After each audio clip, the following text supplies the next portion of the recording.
ఎన్నో అంచనాల మధ్య వైభవ్ సూర్యవంశీ భారత జట్టులోకి వచ్చాడు.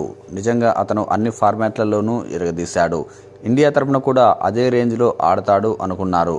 నిజానికి ఇండియా పిచ్చెస్లో అయితే భారత్ తరపున కూడా సీనియర్ జట్టులో కూడా అలాగే చెలరేగేవాడేమో, కానీ ఇంగ్లాండ్ పిచ్లపై వచ్చేసరికి ఆ స్థాయిని మాత్రం అందుకోలేకపోతున్నాడు. అలాగని పూర్తిగా ఫస్ట్ బంతికే రెండో బంతికే అవుట్ అవుతున్నాడు అంటే అది లేదు. మంచి ఓపెనింగ్ లభిస్తోంది. 1-2 సిక్సర్లు కూడా కొడుతున్నాడు. కానీ వాటిని పెద్ద స్కోర్లుగా మలచడంలో మాత్రం పూర్తిగా ఫెయిల్ అవుతున్నాడు. నిజానికి ఇక్కడ పిచ్లను కూడా పోలిస్తే ఇక్కడ ఇండియా పిచ్ మాదిరి బంతి ప్రతిసారి బ్యాట్ మీదకు ఖచ్చితంగా రాదు. ఒక్కోసారి కాస్త హైట్ వస్తుంది, ఒక్కోసారి ఫాస్ట్గా కూడా వస్తూ ఉంటుంది. ఇక్కడే సూర్యవంశీ కాస్త ఇబ్బంది పడుతున్నాడు. అలాగే ఇండియా పిచ్ల మాదిరి పూర్తిగా అంచనా వేయలేకపోతున్నాడు.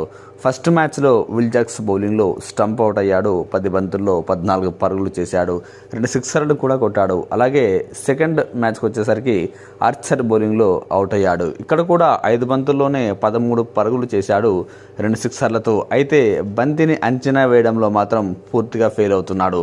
మన ఇండియా పిచ్చెస్లో ఓ అవగాహన ఉంటుంది పిచ్పై, కానీ ఇక్కడ మాత్రం బంతిపై పూర్తిగా అవగాహన కోల్పోతున్నాడు వైభవ్ సూర్యవంశీ.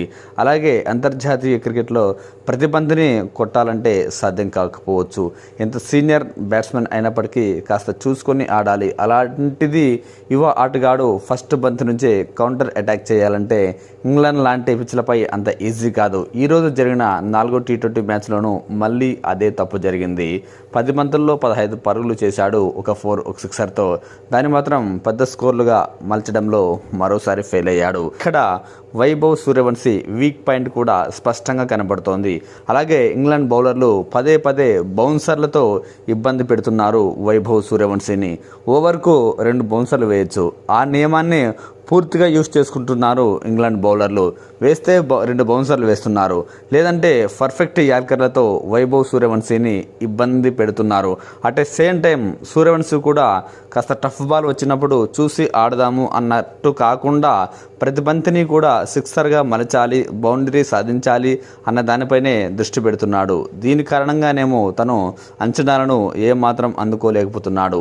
ఐపీఎల్లో ప్రతి మ్యాచ్లోనూ సిక్సర్లతో చెలరేగిన సూర్యవంశీ ఇక్కడ మాత్రం ఏమాత్రం అంచనాలను అందుకోలేకపోతున్నాడు. అందరికీ తెలిసిందే, ఈ ఐపీఎల్లో వైభవ్ సూర్యవంశీ 70 సిక్సర్లకు పైగానే కొట్టాడు. ఏకంగా క్రిస్ గేల్ రికార్డ్నే బ్రేక్ చేశాడు.